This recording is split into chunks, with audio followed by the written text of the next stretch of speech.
Hi, I'm James Millard with OPST, and today I'm going to tie Jonathan Farmer's Kryptonite Sculpin.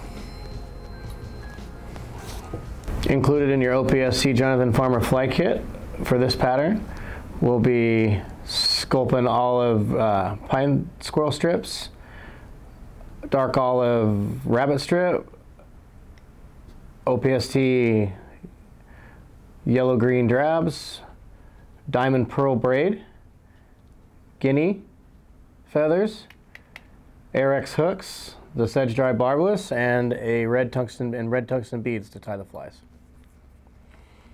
So to start this off, I'm going to lay a base of thread down. I'm using a UTC 140. We're using braids, so you don't have to be super careful about overlapping wraps or anything.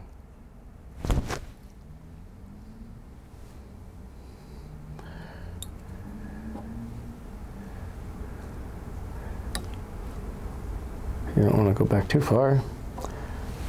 And then we're just going to tie in some braid. This is the gold.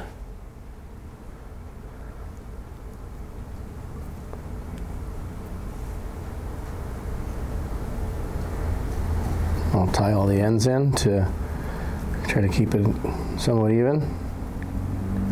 Again, with the braid, you don't have to be super careful. With some of the other products you can use, you might want to make smooth wraps. I'm going to use a little bit of glue here to protect this from pokey little trout teeth.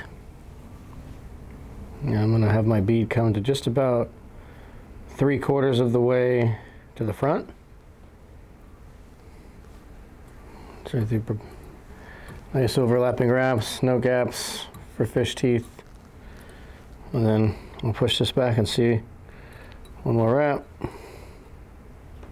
It's pretty good. Tie off on the bottom.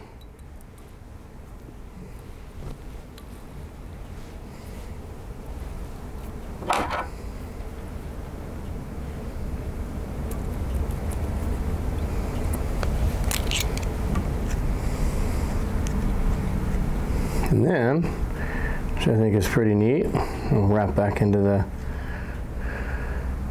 way Jonathan ties this is he adds the squirrel next. And I'm going to measure to my length, my desired length, which is 3/4 of an inch or so past the bend of the hook.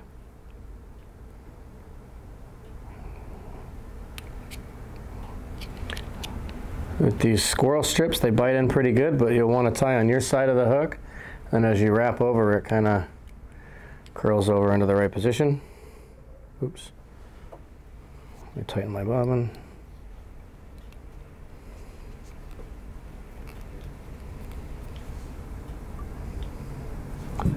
Go ahead and look at the top and make sure that I shouldn't move my vise too much, but make sure that the strip is riding along the top. Tie that down. Too big of a bump. Trim some more of that out with my razor scissors.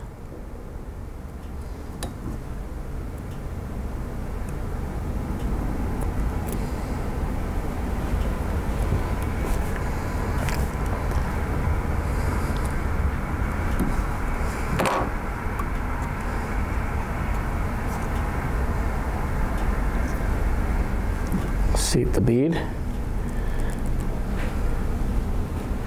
And I actually just tie over.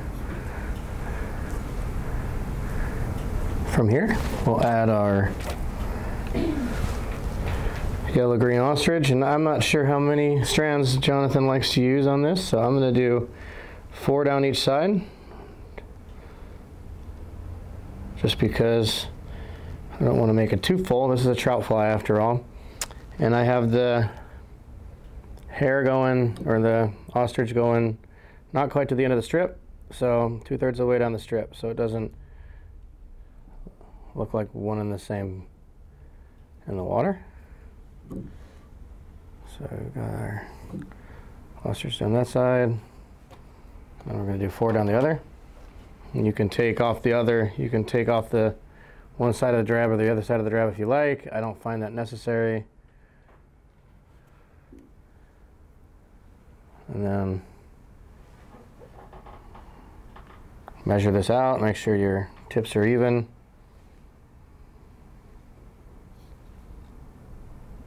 A couple loose wraps. I like to make sure these are nice and spread out the way they are now, as you see. So they all move individually. And I'm going to tie these down. Oops. They wanted to spin on me.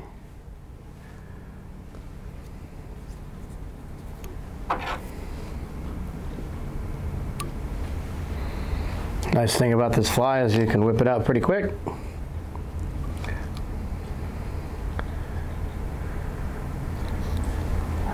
Super cool pattern by John. And I'm going to add some guinea. And the way I do guinea is I'm going to strip one side of that. Oops. I'm going to strip, those fibers didn't go where I wanted them to go.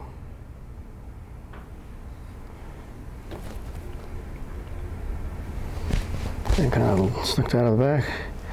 I'm going to strip one side of the feather and tie it in by the tip.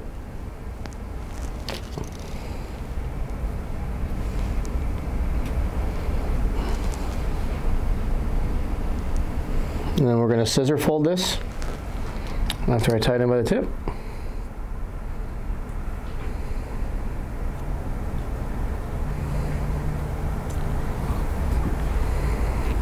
Well, the fibers are kind of going in one direction, and then just a light scissor fold to kind of encourage that a little bit more. That does not working out very well. There we go.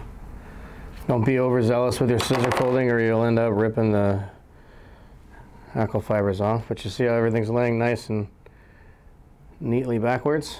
So I'm doing maybe 3 or 4 turns. It's 2, 3,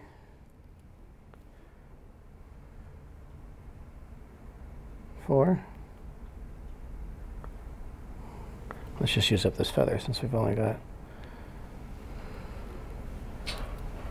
And then what I like to do is back my thread back to where I'm at, tie off on the top.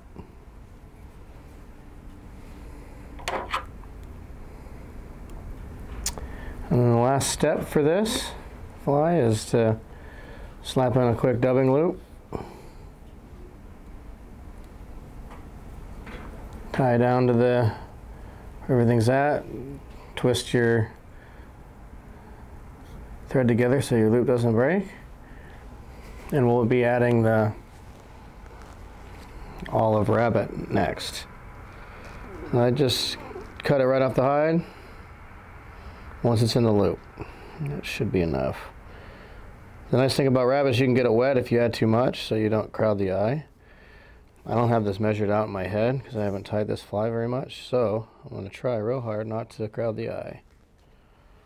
Just nip this little bit off here. Use a little bit of water or a little bit of saliva here to kind of get your hairs all standing up in one direction, moving one way. Add a little bit of, where'd my wax go? A little bit of wax. Got it? Got it. So, and I like to use a low tack wax. Grips the hair better, I think. Grips composite loop stuff in general better. And I'm going to make sure that the loop is open. It's not twisted once either direction. That'll be important. If this loop is twisted and then I put the rabbit strip in and hold it with the dubbing tool, it'll spin around and make it hard for me to trim it off the hide. So I make sure that my loop is nice and open. A little bit more wax because I like to use a lot of wax. And then we'll just drop this rabbit strip in like this. Right into the loop. And if you're a proportion geek like me, get your dubbing, your OPST dubbing spinner, pull your hair to where you want it. Look down the barrel of this, like you're looking down the sight of a gun, and look to see how long that hair is. Make sure it's not longer than the ostrich, you know, covering up the hide in the ostrich, which Well, it looks like we're gonna have this spinning one way or the other. So we'll shorten that up a little bit. Nice pair of sharp scissors. If you're using a pair of scissors like this that have a tensioning nut, don't trim with the nut towards the thread or you'll accidentally cut your thread. I've done that a few times myself. So everything's trimmed off the rabbit. I like to make sure I got everything. Use my bodkin to spread this out a bit. And then I'll tap it to length by just, I mean, when I say tap, I mean I'm barely, as lightly as I can touch that. If you got big clumps like this, spread that out. That'll be more work for you later if you don't, in picking and brushing. So everything's nice and as even as I can get it. So with my bodkin in one hand, spin this up, pinch the thread so it doesn't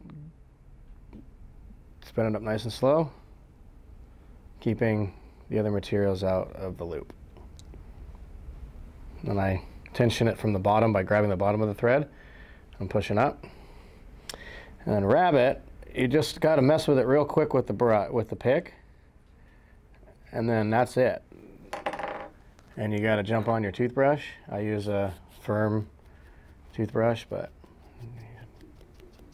you see all this hair on this side of the, that'll make me finishing the fly difficult. So let's get this hair up out of the very bottom end of the loop here.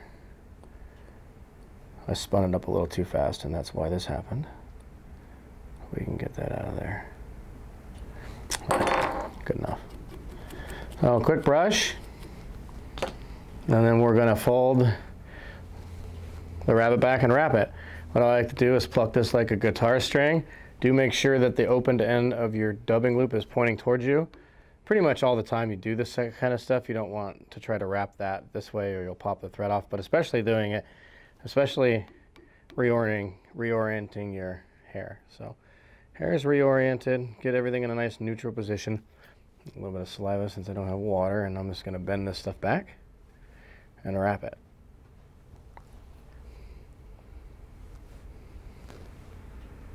My loop's a little long, so I'm going to drag on the table a tiny bit, but should be okay.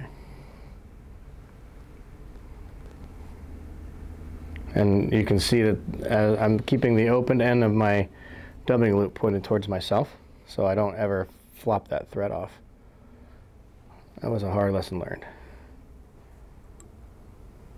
And you want these to be touching wraps, not overlapping. You see, I'll actually pull forward a little bit to make sure I'm not, let's get this under control a little better. I'm not actually trapping the materials. There's no point in making a cool dubbing loop if you're then going to just trap all your materials. And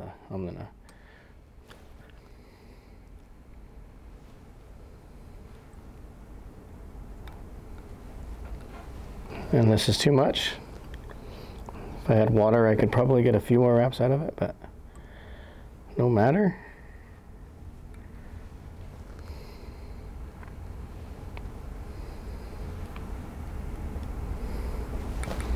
Part the hair where I'm going to try to finish this.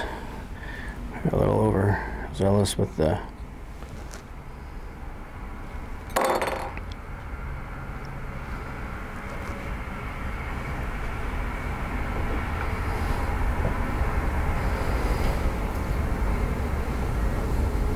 kind of weave my thread through the hair. Just a couple of small wraps to tie that off. Great thing about our dubbing spinner, it never falls off the table when you do that because it's like a nut, doesn't have any round surfaces. So then I'm just gonna finish up a head here. Pretty messy little head. Embarrassing thing about this video is I have forgotten how to hand whip finish. I don't have a whip finisher, so I'm just gonna throw some half hitches in there. So that's a Kryptonite Sculpin. I plucked this hair out a bit with my dubbing spinner at the end, and then give it a really quick and light brush forward, all sides. Careful, you can knock the thread off the tip and you'll lose your composite loop, but with that Farmer designed a really cool fly here. Unfortunately, my ostrich spun around there, but it's got side profile, it's got top profile, it's a great size. It's got that bead to give it some volume and some weight, so a couple quick little half hitches.